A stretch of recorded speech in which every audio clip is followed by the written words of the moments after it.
Homicide investigation update. 21-year-old Jaden Dandridge, the suspect in the downtown homicide case, has been found deceased in Houston, Texas. The warrant is no longer active. A second suspect, Kevin Brown, 22, has been identified and remains at large. A warrant for his arrest has been issued, charging him with first-degree murder, attempted first-degree murder, employment of a firearm during the commission of a dangerous felony, and theft of property, $10,000 to $60,000.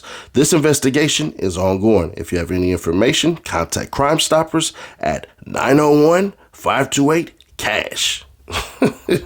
Let's get into the content. Where are you? We got some work to do now. Memphis, Tennessee. A man wanted for the murder of Memphis rapper Sayso P., whose real name was Latorian Hunt, was found dead in Houston, Texas, according to the Memphis Police Department, MPD. Related police identify suspect in murder of Memphis rapper Sayso P., shooting of Sauce Walka. MPD announced Monday that 21-year-old Jaden Dandridge was found deceased. That announcement came 5 days after MPD named Dandridge as a suspect in the downtown Memphis shooting that killed Sayso P. and left Houston rapper Sauce Walka injured. Related TMZ video shows moments Sauce Walka, Sayso P. were shot in downtown Memphis. As of Monday, a second suspect remains at large in the case of the downtown Memphis murder. MPD identified that suspect as 22-year-old Kevin Brown. According to police, Brown has been charged with first-degree murder, attempted first-degree murder, employment of a firearm during the commission of a dangerous felony, and theft of property between $10,000 and $60,000. Related father speaks on downtown Memphis shooting that left son injured, killed rapper Sayso P. If you have any idea where Brown may be, MPD urged you to call Crime Stoppers at 901-528-2274. Timing is everything. It is so freaking mysterious. And you know we're going to get through all the theories. So if you was expecting a short video where I don't go through everything, you know that wasn't going to happen. So sit yourself down, enjoy, hit the like button like you like something, and we're going to go through every single rabbit hole just so you can understand and draw your conclusion. And what I will do is give you my conclusion. Let's start with the obvious suspect number one, Sauce Walka. Remember when he got on podcast and he said this right here? I told Peso he can't be down there like that. He was scaring me the whole time. I was like, make sure you're in the hotel. Make sure you're doing that. Because if anything happened to you down there, that's going to be my fault. You know what I'm saying? I'm like, you're right, bro. You're right. He was like, yes. But yeah, well, Sauce ain't coming, bro. I'm like, all right, cool. I ain't supposed to be listening to his fat that little and say so that number 24 years old. You better could protect us around this whole bitch. Should have kept what we doing. That's why I take responsibility. That's why I feel because I'm trying to let my little bro be the leader in his city because that's his city. I'm trying to let him be a man and be a boss. I don't want to make him feel less of a king, less of a gangster, like or make you feel like I don't trust your security or your. I know how I've been moving in city to city, state to state. I know how I train my people around me to move. And we also have what's called hospitality. We also have what's called respect, courtesy. We know how to fucking have conversations amongst men that's all violent, but everybody know how to be players and create community and union and shit like that. You know what I'm saying? They know how to be in a room full of wolves and not be a sheep. You know what I'm saying? So at the end of the day, we don't feel uncomfortable in these violent. Everybody's not fit for your position. You know what I'm saying? You know, I feel like you understand the power that you hold where you can have right now a lot of chaos going on. But I like how you're turning into something else. Yeah, I can. If I wanted to, I could have motherfucking 400-500 different men, good men down here from different cities and states, including mine, around here ready to do whatever by snapping my finger in retaliation to what happened to me and my little brother. But as much as it hurt my soul and it really break me down, I'm damn near getting emotional right now thinking I can't retaliate because that's not righteous. Because my brother had his own dealings as a man that a nigga gotta respect. And it had the opportunity to make me 100% accountable for the same thing that they felt, whatever the situation is, because I still don't know what the situation is with my brother, but whatever it was, they could have held me the same level of accountable that they did him and took my life for no reason the same way, whatever that his was taken for. So at the end of the day, I got to be a man and be an honorable gangster and respect the fact that I put myself in a place where I wasn't supposed to be standing and sitting there. But as a gangster and as a brother, I'ma stand next to my brother no matter whatever this nigga got going on, or whatever his personal beefs or problems is. If we shook hands and became in the same alliance before that, then I gotta adapt and adopt your problems to a certain extent too. So I put my name on your face, you represent my company, I represent you. I gotta inherit some of your problems. You know what I'm saying? So at the end of the day, I'm in an entire different city and state where I have no information or dealings or ties to understand what is the real issue that's going on. And before I send my people into the woods blind, just out of anger and, you know what I'm saying, just honor and just want to make a retaliation move just to prove a point, I'd rather be a leader and use this example and show that, yeah, I got the power, yeah, I got the respect, yeah, I got the money to continue on this chaos and this foolishness, but I'd rather use my position and what I went through as an example of it's worth it. Like, was taking my brother's life really worth it? Is me trying to retaliate or prove a point to some niggas for some Instagram comments and some posts, or did you slide for him, this and that? Like a nigga been, since a nigga was a teenager, bro, adolescent, you know what I'm saying? Handling this business for the business, standing on the business, laying on the business, leaning on the business. All right. So if you could have 300 to 400 people pull up like the Autobots and Decepticons, where would they be at exactly? Oh, they would be in Houston. So where did the man get located and found out? In Houston. So Walka for surely just put a target on his back. In certain instances like those ones, now let me just mark him out not mark him out. Let me check him off the list real quick. Do I think he did it? No. You gotta be dumb as hell. Would I be surprised if he did it? No. Because opportunity is opportunity, and you're gonna take opportunity as you see fit. But let's go down that real quick. He shouldn't have did that podcast and said those words. All your words will always be twisted and manipulated to paint any illustration that whomever wants to paint it.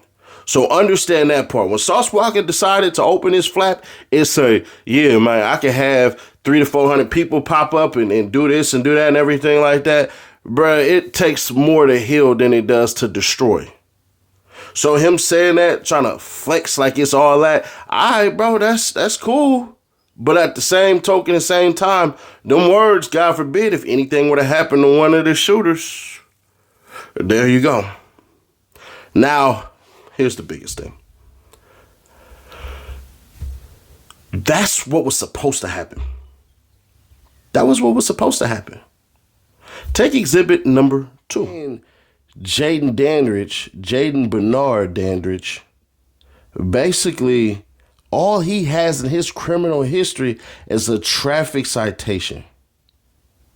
That's it. Probably speeding or something like that. He doesn't have anything else.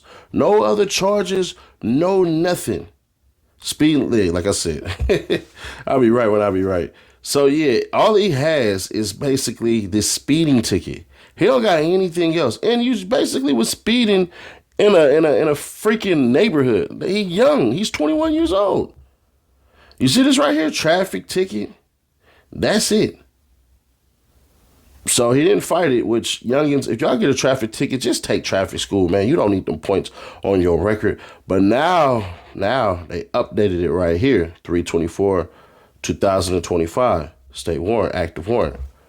Right here, that's where, they already done hit all this stuff right here. So here's his actual charges right here.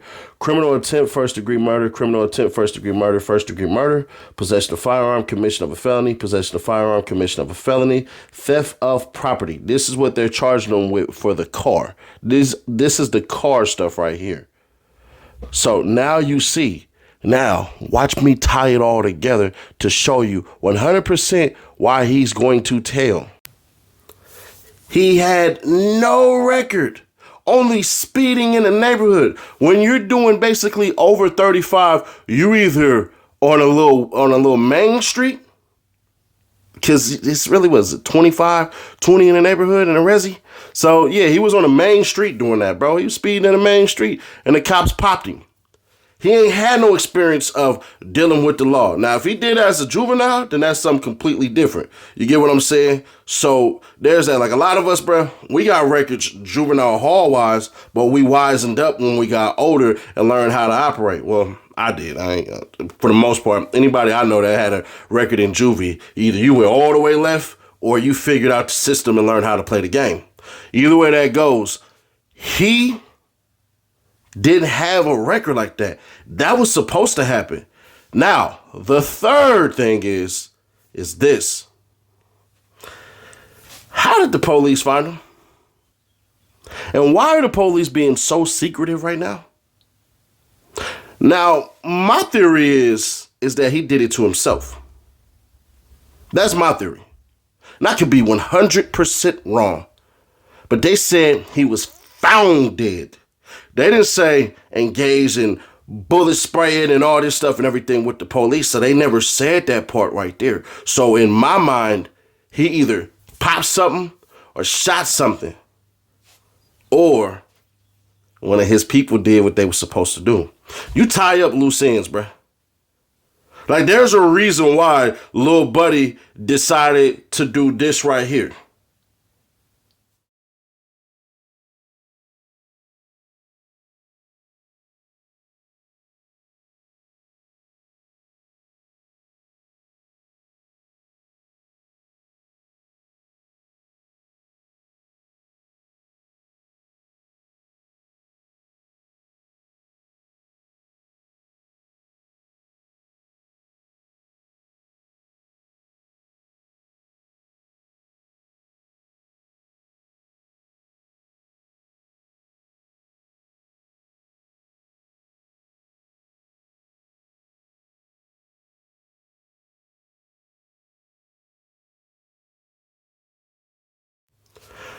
If I've done the job before, I know what to do.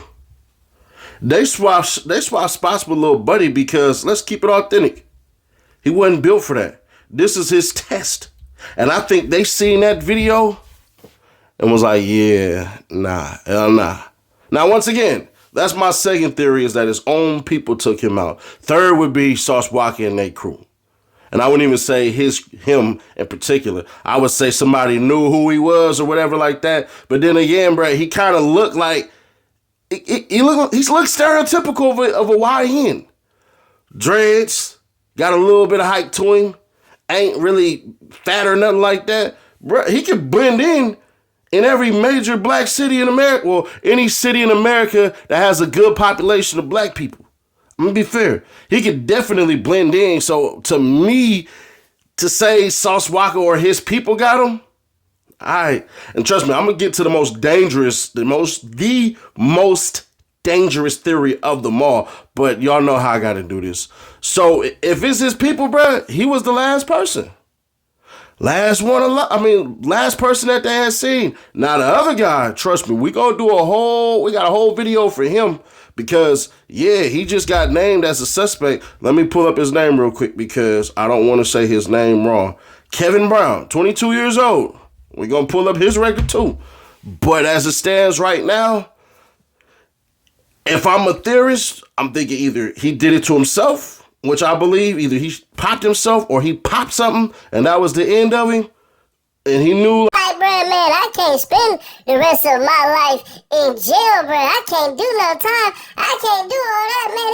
It's too rough. Like, think about them last moments that some of these cats have where they think to themselves about the entirety of what they done and the amount of evidence that they possibly have. Because in my mind, I'm thinking to myself, I'll go out in a hell of bullets personally. I'm finna go hunt down some ops. If the police catch up with me by the time I get to them or after them, then y'all gotta take me out. That's my mindset. I'm just gonna keep it authentic. So if y'all see Seti Nash riding down certain spots and everything like that, bruh, just understand, they got me. But other than that, bruh, as far as how he looking, his homies would have had to take him out. You damn right I'll take him out. If it was me, get loose in, bruh. Let's get rid of him. But here's the most dangerous one. He went to Sauce Walka to collect that bread. Now, once again, let me say this emphatically. I do not believe at all Sauce Walka had anything to do with this, but the comments are saying this. And once again, like I say, bullets ain't got no names. So for Sauce Walka to put himself in danger like that, bruh, I think that would be the dumbest thing to ever happen. But if it later turns out that the dude that's walking up from the back, if that's Sauce Walka and everything like that, it's kind of be hard to argue that because they only came for one person and almost killed the other person. But once again, I don't believe Sauce Walka had anything to do with this. But I will entertain the idea for purposes of content in theory because you put nothing past nobody. I don't care what they say. If he came to Houston to collect from Sauce Walka or whomever did it in Houston, maybe Sauce had ops in Houston or something like that, and they hired him or something like that, you gotta be all type of stupid, and you're gonna match up to a 21-year-old for sure.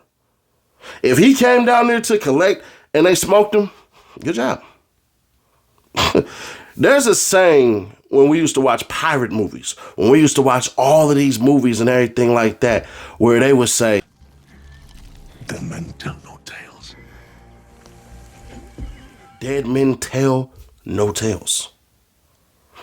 There is no confession for Mr. Dandridge. There is no ability for him to complete the puzzle for Mr. Dandridge. There is no theories on exactly what was said in that car before, during, or after for Mr. Dandridge at all. And let's keep it authentic. If you his family, you celebrating. I don't give a damn what anybody say. If this was my people, I'm celebration time. Come on. You damn right. The man ain't allegedly did anything to none of y'all. He left the city, so he's no longer a threat. He ain't known for spinning blocks from what we know. Well, according to his posts, he might have in the past and then left it all alone. Sitting up here thinking about my growth as a man, all the stuff I've been through, the cases, all the times police kicked my mama Tanya, Red Wing Dorian trying to hide me, all the nights I used to ride around with 2 pistols and a chopper, with chopper block and head honcho stacks, looking for my next slick, ducking and dodging the ops, and gunshots was hard to do because I created so many enemies in a short amount of time. Now I'm 2 days away from my hometown on the other side of the country with an entirely different mindset these days. I don't got an op. Matter of fact, I don't even got my Glock. I'm just trying to be the one to put my mama in a Bentley truck, and I'ma do it. If anybody reading this got smoke with me, y'all won. Y'all got it. I wish y'all the best in life. Now, if that's the case, bruh, Get Back Date ain't never got a time for you. It just don't. If what he said in that post is true, bruh, listen, your demons, they always gonna manifest in some type of way, some type of how, when you know you playing in the devil's face, expect to get burned by hell. So, there's that, but bruh, it is what it is, man. Whether Sauce Walka has something to do with it, whether Sayso P people tracked him, that's another theory out there. Yeah, Sayso P people was already on him, and he already had people in Houston, so they found out where he stayed and greased him. That's possible. It's highly possible. Or it's true. He probably was trying to get something from somebody in Houston, and they realized, hey, there's a mark right here, and decided to rob him. But from what they said, found dead. From what they wrote, found dead. Seti Nash's theory, he did it to himself. I don't see any other scenario except that he did it to himself. So if that's not the case, then I'll take that and definitely will figure it out. But as far as Mr. Kevin Brown, yeah, we're going to have a video in a couple hours because we're about to do some extensive history on Buddy. And I think that he's the guy that we seen, like that little slither right there. I think he's the second person that they figured out. Everybody else is mashed up. So, there's that. But sure to keep your people aware, subscribe, turn on that bell, stay notified. What y'all think? Honestly, what you think? What do you believe actually happened? How do you think he got there? And how do you think he met his demise? Was it his people, Sauce people, Sauce exactly, Say So P people, or did he do it to himself? I don't know, man. But maybe you do. Let me know your thoughts down low in the bottom. And if you like what we do, man, hit that subscribe button, bro. We giving out PS5s and Xboxes and all that. We done gave $1,000 once we hit the 200K. We hit that 400K. We gonna be giving away more money, man.